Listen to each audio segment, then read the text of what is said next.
Hello everybody, welcome back. On the 24th of March, I managed to get 1 hour's data on M106, which is a galaxy here, and I've stacked it in PixInsight. I used my 1000mm Newtonian telescope with the SV Bony 405cc camera. This is the data here. So if I run an auto stretch on this, you can see here that's M106. And there are lots of lovely little fuzzy galaxies all the way around the image, which look amazing. And if you look at this image, there's a huge gradient from this corner up here, going down to this corner down here. It was almost full moon as well, so I wasn't really thinking I'd get much from this data. I thought this would be a good opportunity to look at what's actually in this data here. It's not going to lead to a picture. Nothing interesting in terms of a pretty picture, but there are so many little fuzzy galaxies here. I'd quite like to know if I can actually annotate this image. This particular image was stacked in PixInsight, and therefore I know if I go to Processes, All Processes, and Fits Header, you can select the image and you can see all of the metadata within the image because PixInsight uses that metadata. If you haven't got that metadata, when you come to plate solve the image, it won't work, so you have to input that data. And it's really important. You can actually access it from your light files. So here are my lights from this image. If I just bring one of them over here, then we'll minimize that. This is one of the lights, and you can now see that the metadata is available there. And you can actually transfer that metadata from this file by dragging this onto your image, and it will populate that metadata. I'm not going to do it for this particular image here because it's already got that metadata. However, if we now go into Script and Image Analysis and Image Solver, you can see that all of the information from when it was taken has been populated. And if I click OK, it will now plate solve that image. There we go. So that's now been solved, and the image has that information in there. So we'll just double check again. Yeah, so that all that information is there. The next part of this, I'm going to do a photometric color calibration. And the first thing I do, because this is kind of an elliptical galaxy, I'm going to select elliptical from the drop-down list here. And that's pretty much all that I need to do. I don't need to generate the graph, so I've already unticked that. So I'm going to drag that across. That's it. So that's now color calibrated this particular image, and I'll run an unlinked stretch again. There we go. We can see the image there. Next, I want to just quickly run background neutralization, so I'll drag that on.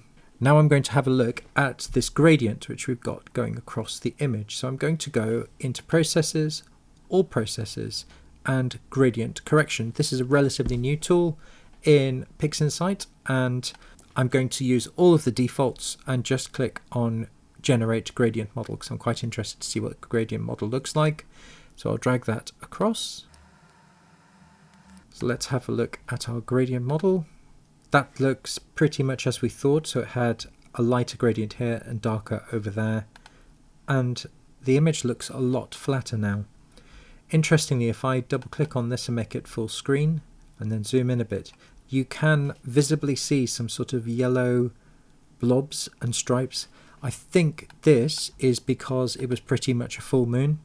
It's not a fault with the camera or anything like that. It's pretty much just the sheer volume of light coming in from the moon. And although I was using a UV IR cut filter, it still has quite a significant impact. If I zoom in quite far, you can see it's relatively noisy image. This was only an hour's data, so I'm going to quickly run Noise Exterminator on this. I tend to just reduce the denoise from 0.90. I'm going to go down to about 6.5, and then I'll quickly run that. And now if we look at the image, you can see, although there's still noise present, it's a lot better than it was. So I'll just undo and then redo. So the noise has been reduced on that. So it looks pretty good now, but I quite like those stars to look a little bit neater. So I'm just going to run RC Astro's Blur Exterminator as well. And again, I reduce the amount slightly on this because it does introduce some mild artifacts, but this is just cosmetic really, it's just to tighten their stars up. That has now finished, and if we do a before and after, so that's after, that's before, and that's after. So the stars are a little tighter. I now have my image, it's removed the gradient. It's never going to be a beautiful image, but there's a lot of information in here which you can actually learn from.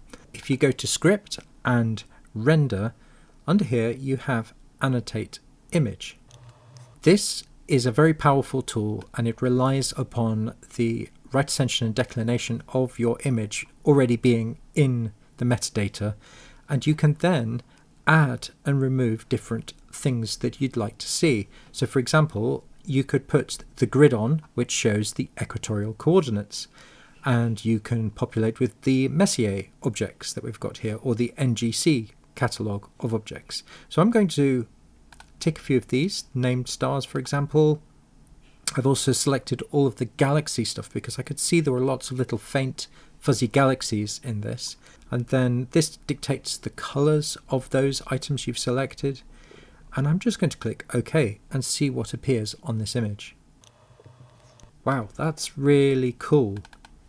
So this image has now got, obviously the Messier objects have been populated, so it says M106 just there.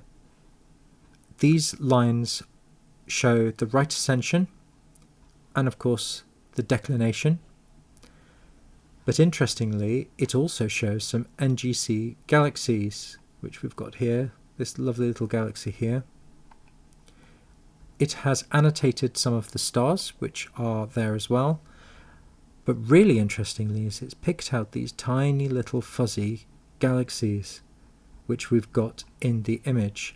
Not all of them, some of them are clearly not in the catalogue, but there's so much information in this image which you don't necessarily appreciate until you do a sort of annotation of an image like this. I find this fascinating because so often I get caught up in noise reduction and making sure that everything is working for imaging, and I kind of forget what is actually in my image. And although this is never going to be a good image because the data is not very good pictorially, it's not particularly clean, and it was pretty much a full moon. I've never annotated an image before, and I was fascinated when I took this particular image from this region of space as to how many little white fuzzy objects that I could see, or the usual term faint fuzzies I could see, that I had literally no idea would be in my image.